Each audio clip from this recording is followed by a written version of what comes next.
तुगलकाबाद गांव का ये वह हिस्सा है जिसको सुप्रीम कोर्ट के आदेश के अनुसार तोड़ दिया गया। सुप्रीम कोर्ट के आदेश 2016 के थे और उसी आदेश को दिल्ली हाई कोर्ट ने आदेश पारित करके क्रियान्वित किया। लगभग यहाँ पर 2000 घरों को तोड़ा गया, जबकि नोटिस केवल 1248 घरों के लिए था। अब ये तमाम लोग जो कि बेदखल हो चुके हैं, इनके पुनर्वास का क्या है?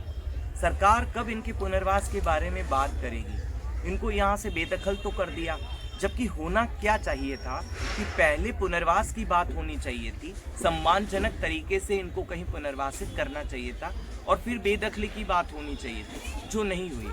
और आज भी ये तमाम लोग ये पुकार कर रहे हैं कि हमको पुनर्वासित कीजिए। सरकार की नाक के नीचे इन लोगों को किसी ने ठग लिया, छल लिया, लूट लिया और सरकारें इस पे कुछ नहीं कर पाई। आज दिन तक कोई किसी के प्रति कार्रवाई नहीं हुई। इन लोगों ने इधर घर बनाया, इन लोगों के खिलाफ भी किसी प्रकार का कोई मुकदमा नहीं था और अचानक ही इस प्रकार से जब इनको बेदखल किया जा रहा है, ये लोग समझ नहीं पा रहे हैं कि आखिर ये इतनी जल्दी क्या लग रही थी सरकार को कि बिना पुनर्वास के तोड़ दिया। अगर उनको था कि ज़मीन सरकारी है, इनको लेनी है, तो कम से कम एक प्रक्रिया है। अजय माकन का फैसला है, सुदामा सिंह का फैसला है, जो पुनर्वास की बात कर रहे हैं। अब ये पुनर्वास इन लोगों के पास में नहीं है। ये लोग सब बेघर हो चुके हैं। बेघरों की इतनी बड़ी जमात, फौज यहाँ पर खड़ी है, सरकार दूसरी तरफ खड़ी है, उसकी जिम्मेदारी है इन तमाम बेघरों को कहीं ना कहीं किसी न किसी रूप में बसाना है, टेम्परेरी कहीं पर शेल्टर देना है। कहाँ देगी, कहाँ पर वो जगह है, सरकार इसकी जवाब दे। मजदूर आवाज संघर्ष समिति ने एक मामला जो दिल्ली हाई कोर्ट में पुनर्वास को लेकर किया है, उसकी तो अभी बहुत लंबी डेट है और जब वो आएगा तब तक ये लोग कहाँ रहेंगे?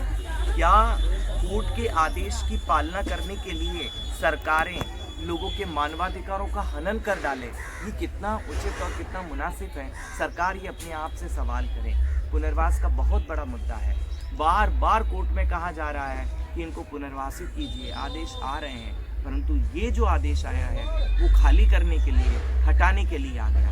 पर इसके बारे में, पुनर्वास के बारे में कोर्ट अगर बात नहीं कर रही है तो कोर्ट को भी संवेदनशीलता रखते हुए इन मजदूरों के पुनर्वास की बात करनी चाहिए। डीडीए से और आर्कियोलॉजिकल सर्वे ऑफ इंडिया से पूछना चाहिए इनका पुनर्वास कहाँ पर है।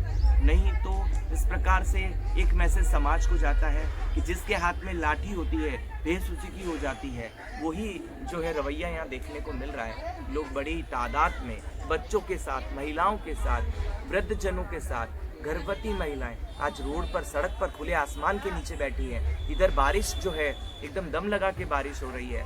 ऐसे में इन लोगों के आशियाने की, शेल्टर की, लोगों के पुनर्वास की अगर बात नहीं होती है तो लगता है कि एक ही तरफ बात की जा रही है, जहां पर कोर्ट और सरकारें एक साथ खड़ी हुई नजर आ रही है। मजदूर आवाज़ संघर्ष समिति इस मामले को लगातार उठा रही है और ये संघर्ष जारी रहेगा जब तक कि इनको उचित पुनर्वास नहीं मिल जाता। मजदूर वाणी चैनल से निर्मल अग्नि।